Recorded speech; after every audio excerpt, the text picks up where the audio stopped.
Assalamualaikum warahmatullahi wabarakatuh. Alhamdulillahirrabbilalamin. Wabinasta'in wala umuri waddin. Wassalatu wassalamu ala asrofil anbiya wal mursalin wa ala alihi washabihi ajmain. Perkenalkan, nama saya Rizka Amalia dari kelas 11-1. Pada kesempatan ini saya akan menyampaikan doa bertema memuliakan Al-Quran. Sebelumnya, marilah kita panjatkan puji dan syukur kehadiran Allah Subhanahu wa Ta'ala yang telah memberikan kita karunia serta tak lupa kita panjatkan sholawat serta salam ke Nabi besar, yaitu Nabi Muhammad SAW, yang telah membawa kita dari zaman kegelapan hingga zaman yang menderang pada saat ini. Yang saya hormati Bapak Ijad sebagai guru agama Islam.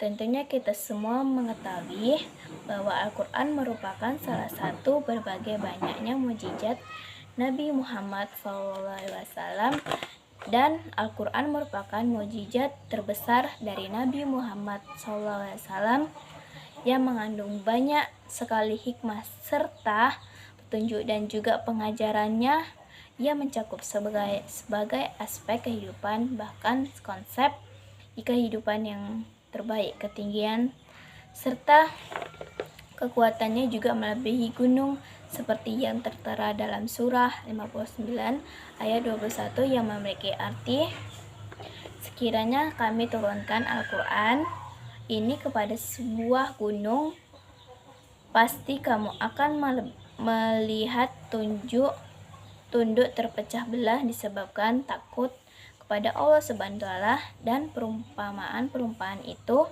kami buat untuk manusia agar mereka berpikir dari ayat tersebut. Tentunya kita mengetahui bahwa kita sebagai umat muslim dan juga sebagai manusia yang telah diturunkan ayat-ayat suci Al-Quran oleh Allah Subhanahu wa Ta'ala dapat patuh serta taat kepada Allah Subhanahu wa Ta'ala. Tak hanya itu, kita juga harus menjadikan Al-Quran sebagai pedoman dan juga petunjuk bagi kehidupan keseharian kita. Namun dari masa ke masa banyak sekali orang-orang menghina serta merendahkan Islam, bahkan Al-Quran serta Nabi Muhammad SAW menjadi salah satu objek penghinaan, serta mereka seperti contohnya pada Rasulullah SAW, di mana seorang muslimah Al-Qazab merupakan tokoh kafir di Mekah yang mengaku menjadi seorang nabi serta memasukkan Al-Quran dari pengakuan dia sebagai nabi, dan juga membuat Al-Quran yang palsu. Tentunya itu sangat menghina Islam. Engkau cuma di zaman Rasulullah doang, tapi juga di zaman modern seperti pada saat ini semakin banyak orang-orang yang bermuncul serta orang-orang yang menghina Al-Quran dan juga mengaku sebagai nabi. Salah satunya contohnya itu seperti orang Surabaya itu menginjak-injak Al-Quran, bahkan dia memviralkan di media sosial. Tak hanya itu, kasus tersebut masih banyak sekali orang-orang yang menghina agama Islam dan juga memposting di media sosial dengan berbagai macam alasan. Seperti salah satu contoh, alasannya itu menjadi viral.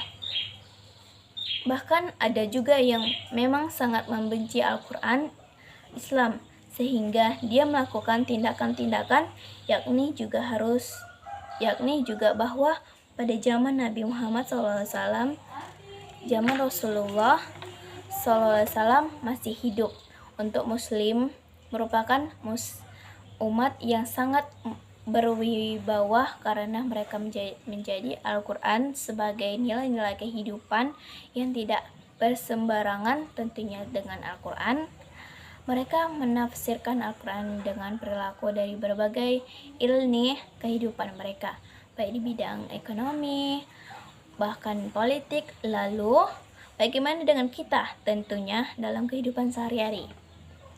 Kita hanya banyak hal-hal yang bertentangan dengan Al-Quran ataupun dengan syariat Islam, namun kita sebagai umat muslim yang baik tentunya harus bisa menjadikan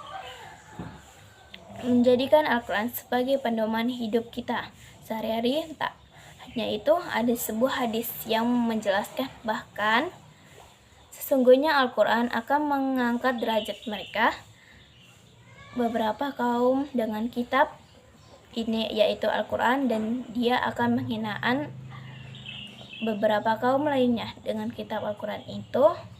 Al-Quran ini dari hadis riwayat Muslim. Dari hadis tersebut kita dapat mengetahui bahwa Allah akan mengangkat derajat kemuliaan orang-orang yang mengkaji serta mengimplementasikan Al-Quran dalam kehidupannya, dan Allah pun akan menghina mereka yang merendahkan serta mencampakkan Al-Quran dalam kehidupan. Mungkin hanya itu yang bisa saya sampaikan. Kalau ada kata yang saya mohon maaf, saya akhiri. Wassalamualaikum warahmatullahi wabarakatuh.